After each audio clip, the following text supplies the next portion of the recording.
was healed from that very hour. The gospel of the Lord. Praise to you, Lord Jesus Christ.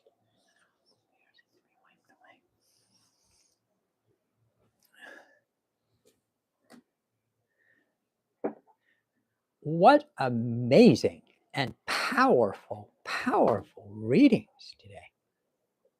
So much drama.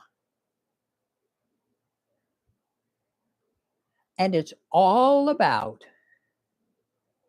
saving the lost sheep of Israel first.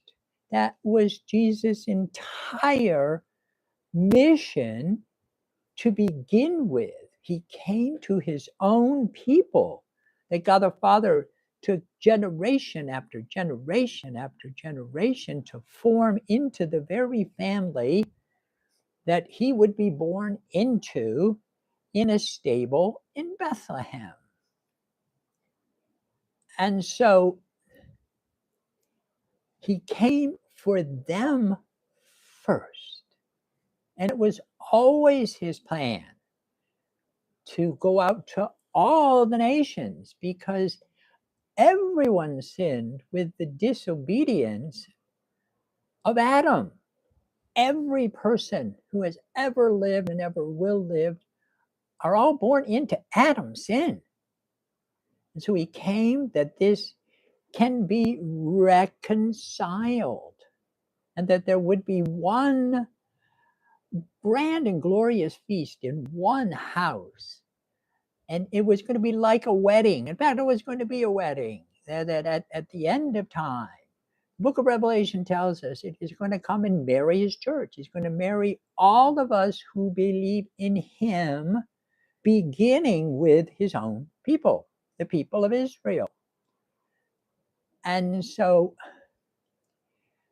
we have to be very, very careful on how we use the word inclusive these days. Sadly, the Catholic Church was always meant to be universal, which means all have sinned, all live in disobedience, all, even when we're baptized, we sin, we disobey, we leave again, and we have to be reconciled over and over again by the one shedding of blood, by the Son of God, the Son of Man, for us and for our salvation.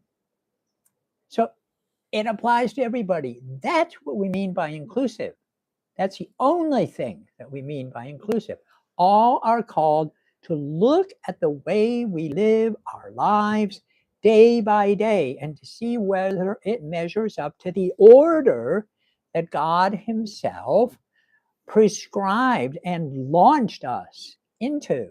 We all have in the depths of our hearts, it's already hardwired into us the right way. It's called conscience.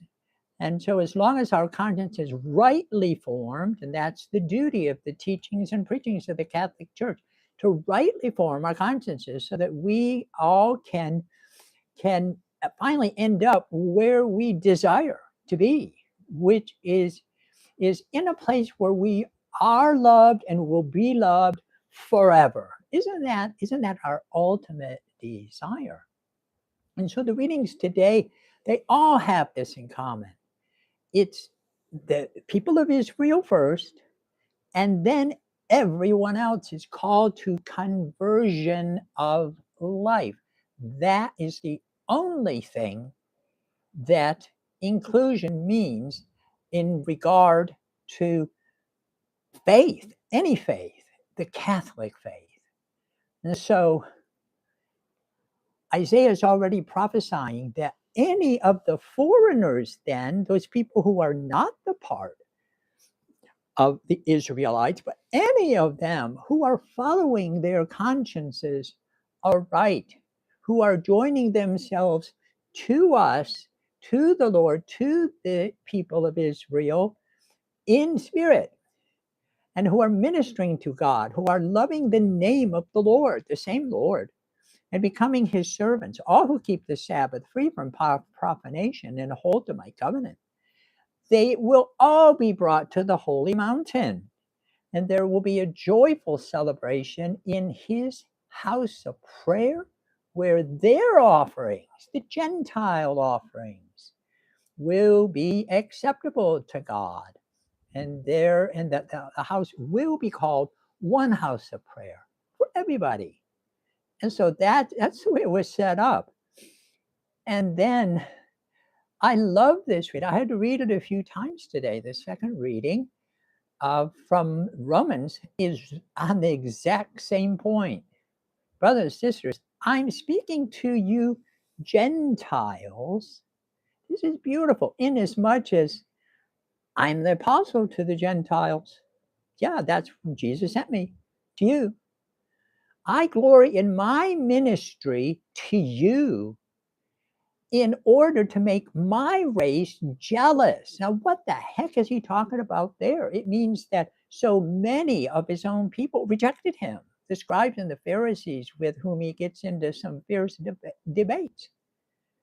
And so he's right there. It's the Messiah that they've been waiting for, but they can't see him. They can't hear him. And so he says, well, if I do my best, my very best preaching to you, maybe some of them will overhear, some of my own people, the Jews, may overhear, and maybe they'll be jealous of you, and that you will, so that I can save some of them. And then beautiful sentence, for if their rejection brings about the reconciliation of the whole world, and that is what he's praying for, what will their acceptance be once the people of Israel to this day buy into the fact that, yes, Jesus is Lord and Messiah? And then they will come from death to life. Wow. I mean, like, wow.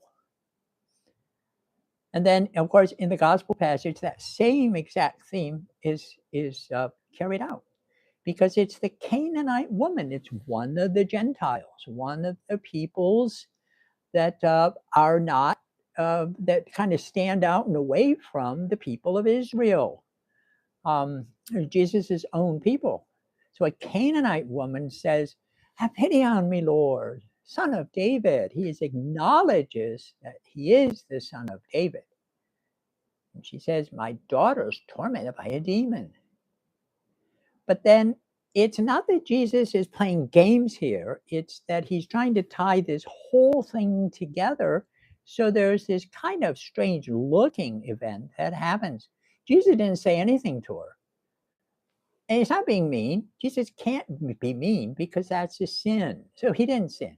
He's just, he wants to go into to really make a huge point here. So he didn't say anything. And then the disciples, in the silence, they say, well, let's just get rid of her. You know, she's following, she's shouting after us, just get rid of her. And then he says to them, look, I was sent only to the lost sheep of the house of Israel. Only to the lost sheep of the house of Israel. But the woman came forward then and did Jesus homage, saying, Lord, help me. And he said in reply, again, not to be mean, but to put the final nail in the coffin of this whole concept that needs to be righted. He says it's not right to take the food of the children, which is the people of Israel, and throw it to the dogs. And that just means all the rest of the world. It's not right to do that, because I came first to save the lost of the house of Israel. And then she says, she didn't back away. In all humility, she says, please, Lord, for even the dogs eat the scraps that fall from the table of their masters. And then Jesus said to her, he kind of went, phew, this is the point.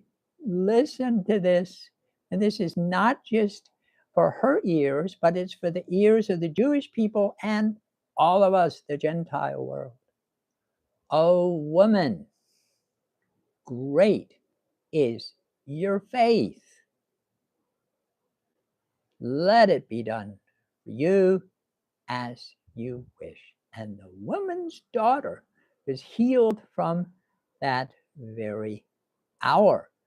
So ultimately, it's saying that this all comes down to faith and belief in all humility, saying at the feet of Jesus, for anything, for any intention, any demons,